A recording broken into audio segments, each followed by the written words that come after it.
Artinya, wah berarti enak banget ya jadi anggota DPR ya, gitu. Artinya, ya minimal dia pegang 500 juta loh mas. Bukannya, tapi kan bukan walaupun uang itu pribadi. katanya itu uang pribadi, tetap Iya. kan itu uang udah diserahkan ke kita kan. Iya, serahkan ke kita. Terus kita gunakan untuk aspirasi yang masuk ke kita. Melalui karya fiksi ini, diharapkan mampu memberi kesempatan kepada pembacanya untuk menghidupkannya. Meskipun dalam menjalankan amanah pelaku jurnalistik penuh dengan badai yang menghalang, namun aku tetap tegar. Belakangan ini kan ada yang rame nih, ya sebutlah Krisdayanti. Itu ngebongkar dapurnya itu loh. Sebetulnya sih nggak bongkar ya, itu memang udah rahasia umum. Seperti itu gitu. Jadi memang Emang betul ya kalau gaji segitu? Iya betul. Gaji mas betul. berapa? Dulu gaji saya 15 juta. Sebulan? Iya, gedean main sinetron cuy. Iya kayak. Tapi lo banyak selipannya. Nah itu dia, gue nggak main selipan. Apa? Itu masalahnya. Gue normatif aja. Jadi memang. Tapi mana cukup lo sebulan 15 juta?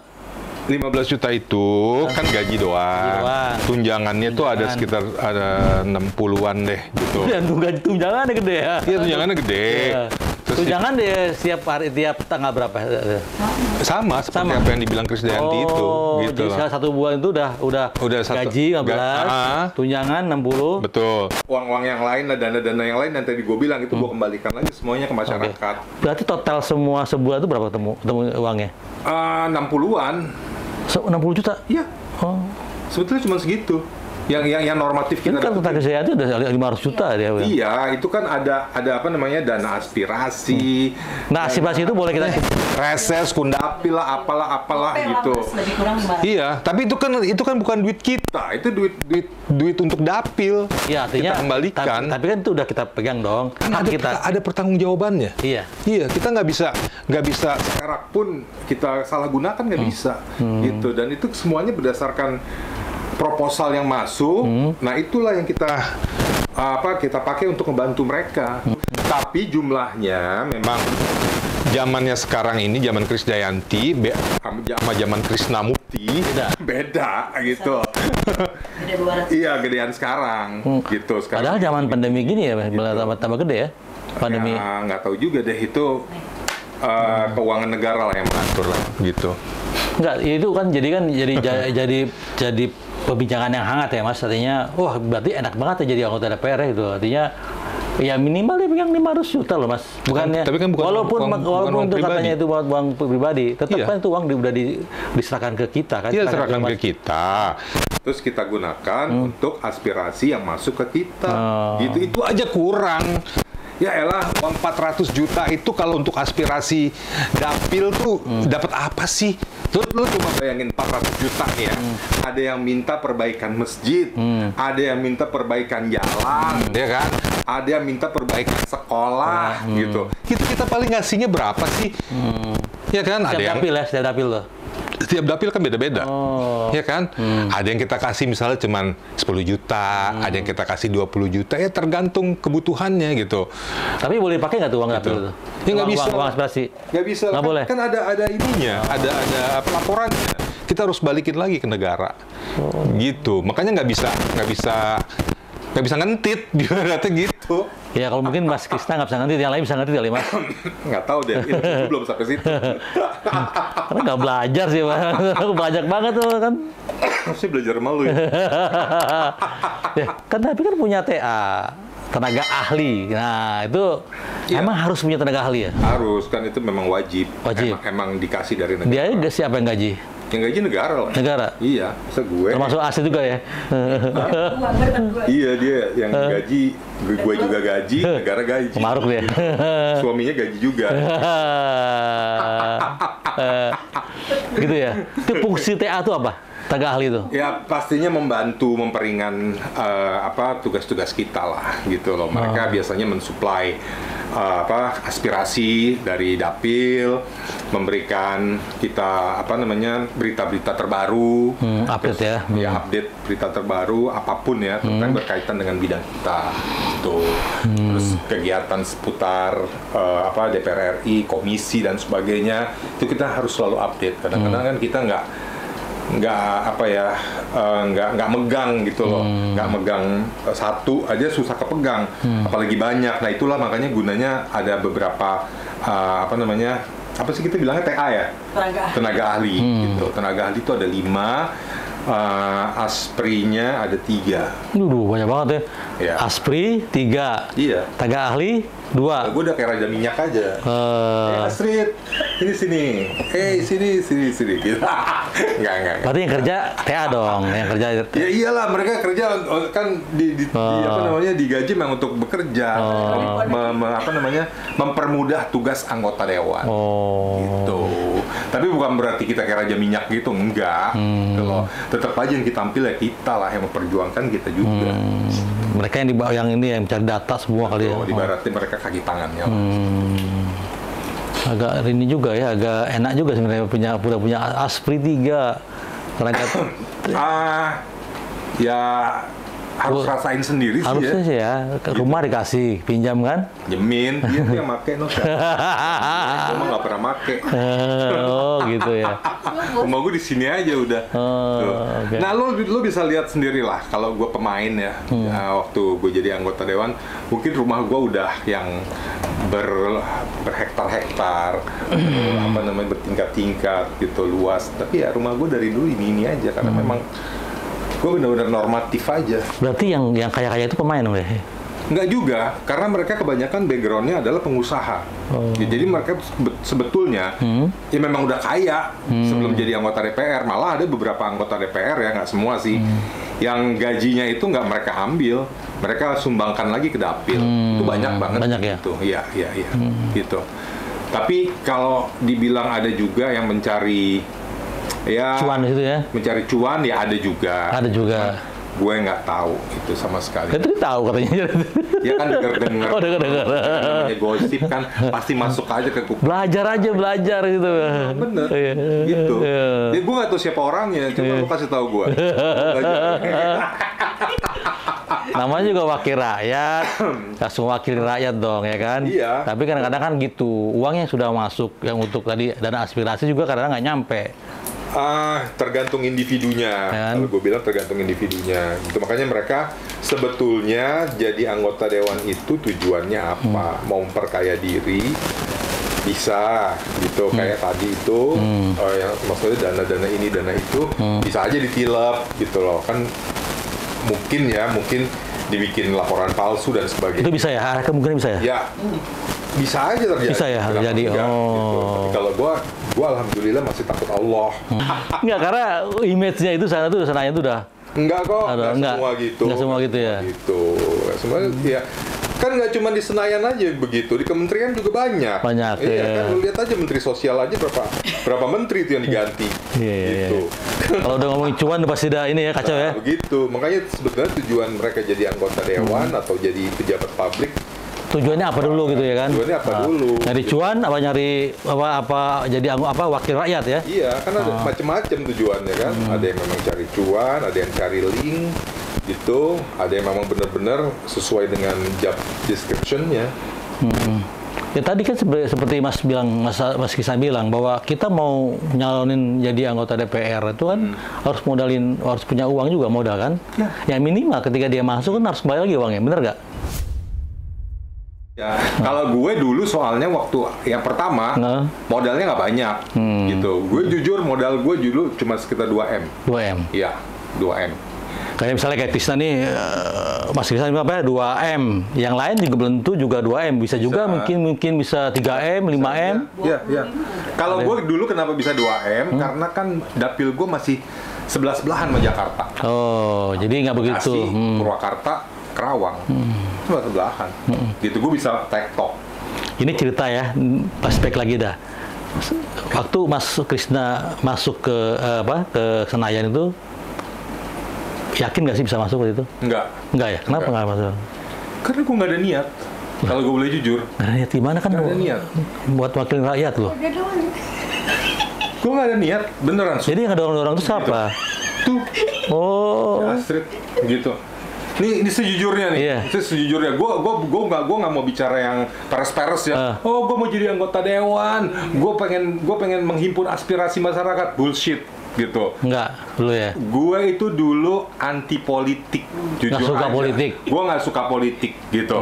Tapi itulah yang namanya Allah suka membolak-balikan hati ya, gitu. Nah tiba-tiba pada suatu saat tahun 2013 gitu, gue lagi main sinetron. Gue waktu itu sinetron gue masih rame, masih nomor 1 gitu kan. Gue bukan aktor yang lagi nggak punya job pada saat itu. Lagi gitu. kenceng-kencengnya tuh ya. Kenceng-kencengnya gitu loh. Arti kata.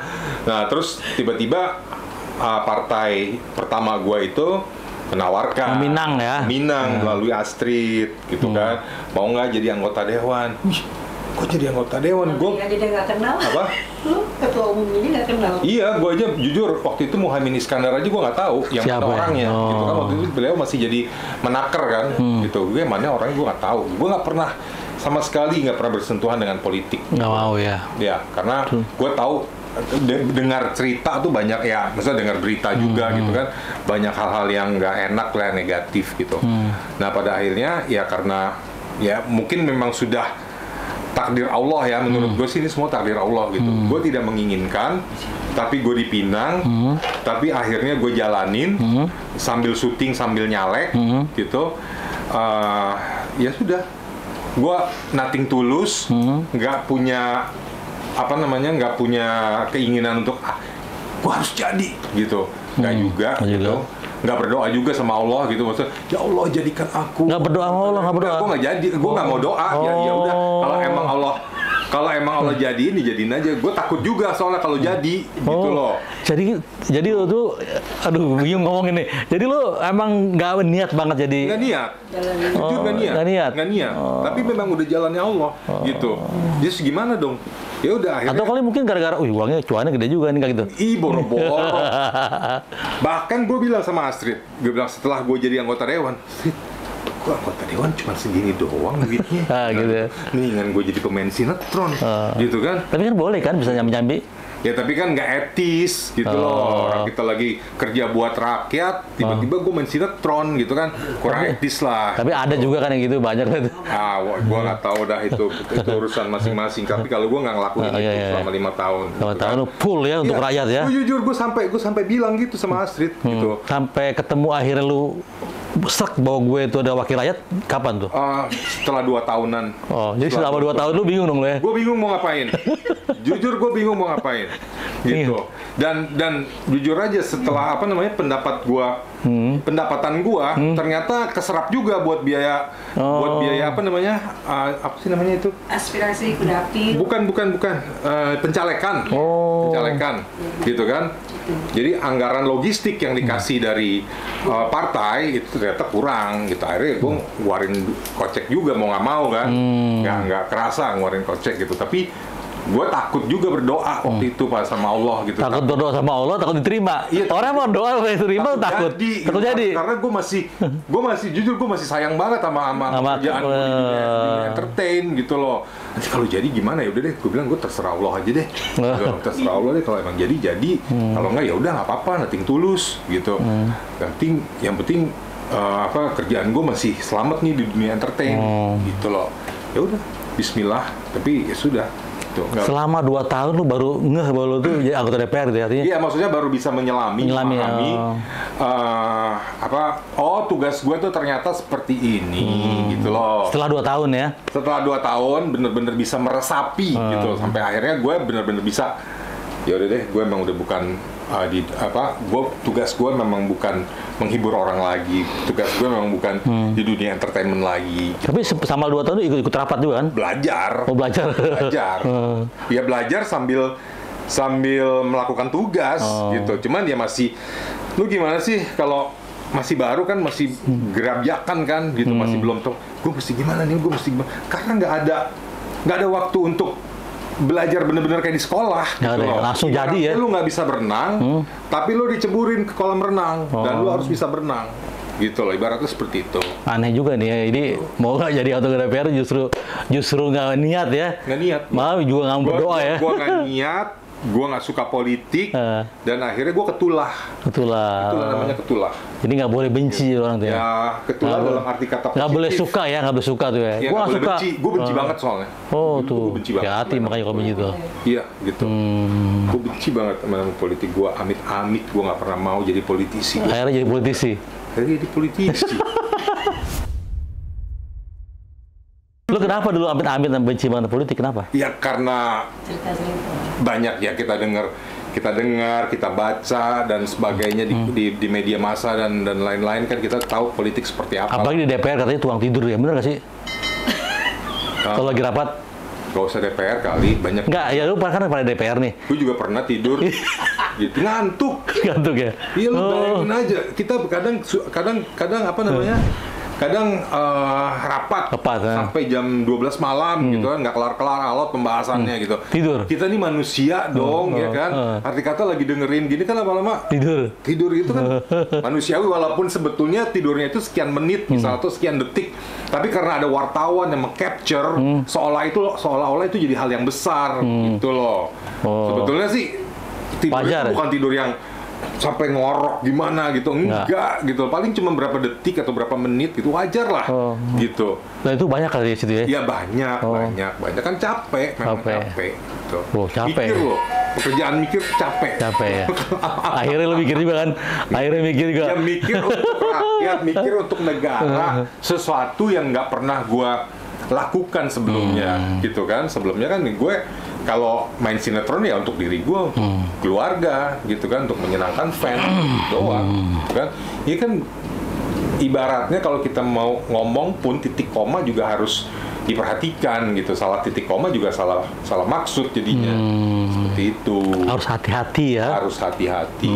Jadi makanya gue bilang gue perlu waktu 2 tahun gitu benar-benar untuk bisa menyelami tugas gue yang sesungguhnya, karena ya memang gue nggak pernah bersentuhan sebelumnya dengan dunia politik. Gue nggak pernah jadi kader partai politik, gue nggak pernah jadi organisasi politik gitu, gue nggak pernah berhubungan yang dengan sesuatu yang berbau politik.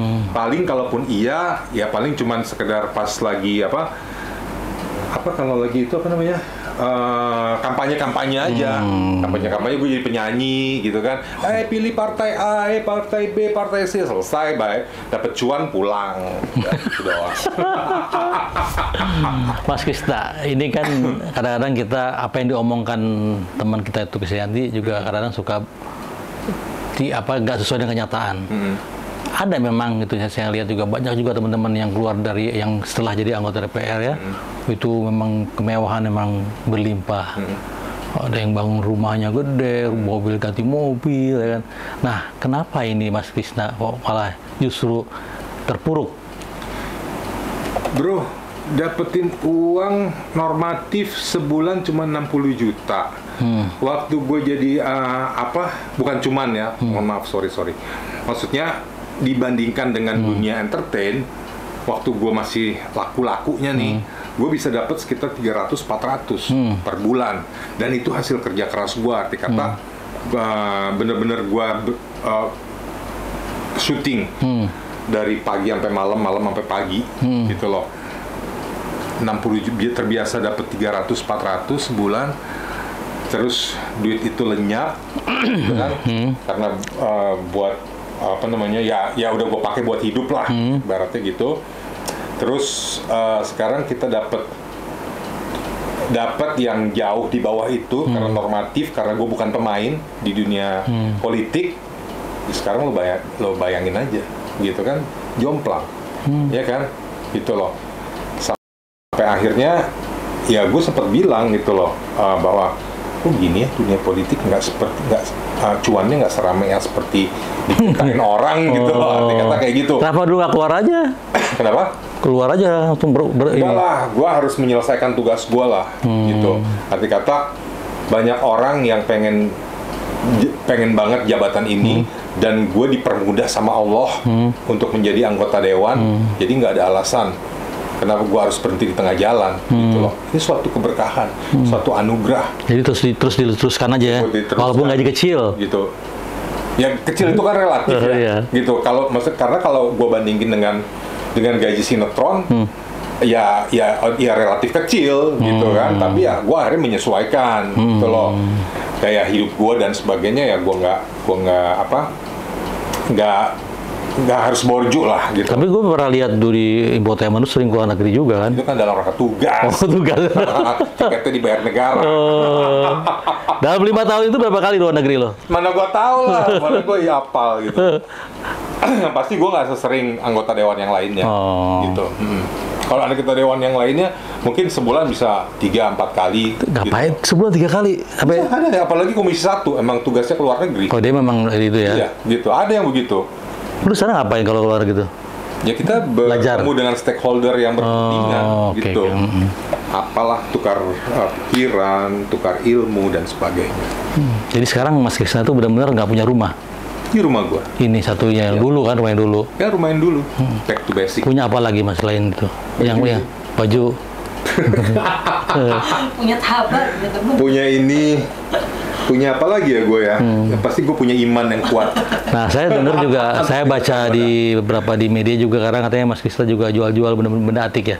Iya. Barang antik ya? Jadi gini, arti kata setelah gue pencalekan yang kedua, kan gagal tuh. Nah itu kan gue menggelontorkan uang lebih banyak lagi, kan cuan lebih banyak lagi karena ya gue kan incumbent gitu loh, dan gue agak emosi waktu itu. Arti kata masa sih gue incumbent, gue nggak jadi, gitu kan? Jadi arti kata gue harus menggelontorkan uang lebih banyak lagi supaya gue bisa mempertahankan pekerjaan posisi lo gitu ya. Gitu loh. Karena sebetulnya pas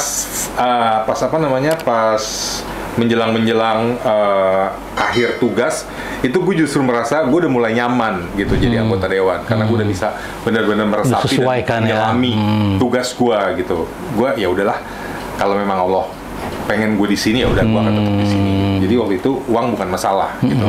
Sampai gue berani berkorban, ya ibaratnya gue jual rumah, jual tanah, jual mobil dan sebagainya. Untuk modal itu? Untuk modal itu. Karena kan gue bilang tadi gue bukan pemain. Gitu, waktu gue jadi menjabat, gue bukan pemain. Apa yang gue dapat, gue kembalikan lagi untuk masyarakat. Gue kembalikan lagi ke masyarakat, terutama buat dapil. Yang buat gue itu memang hak gue, gitu kan. Dan untuk hak gue itu nggak sebanyak seperti gue main sinetron, jujur iya. Tuh. Nah pada akhirnya ya Allah berkehendak lain gitu. Dan yang kedua ini gue belum beruntung. Ya udah akhirnya gue banyak kehilangan harta juga, banyak kehilangan cuan juga gitu. Di yang kedua ini. Yang kedua gitu. Dan akhirnya begitu gue mau balik ke dunia entertainment, COVID dong. Oh iya. Segala macam kegiatan pada saat itu kan nggak boleh kan, gitu. On air nggak boleh, off air nggak boleh. Selesai lah. Udah, gue mau ngapain? Ya udah, duduk manis di rumah daripada gue kena COVID. Gitu. Sama jual-jual itu ya, barang-barang. Ya, gue hidup dari situ aja, barang-barang antik. Gue jual ke lu nggak mau beli. Ngajar lu. Iya. Udah gue beli. Gue jual lemari ke dia kan. Udah dibeli, mana uangnya sama dia kan? Mana?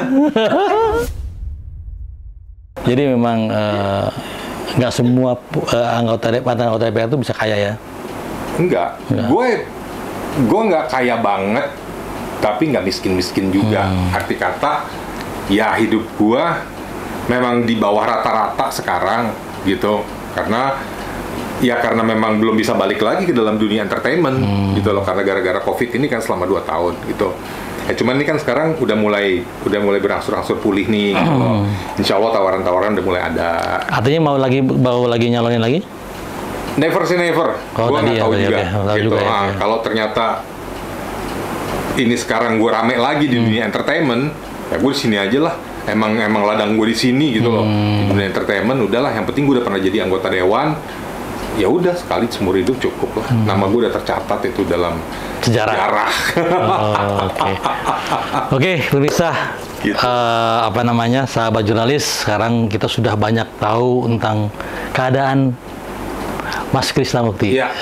Itulah rumahnya juga kan. Ya rumah gue gini aja, rumah kecil, penuh pernak-pernik, barang rongsokan.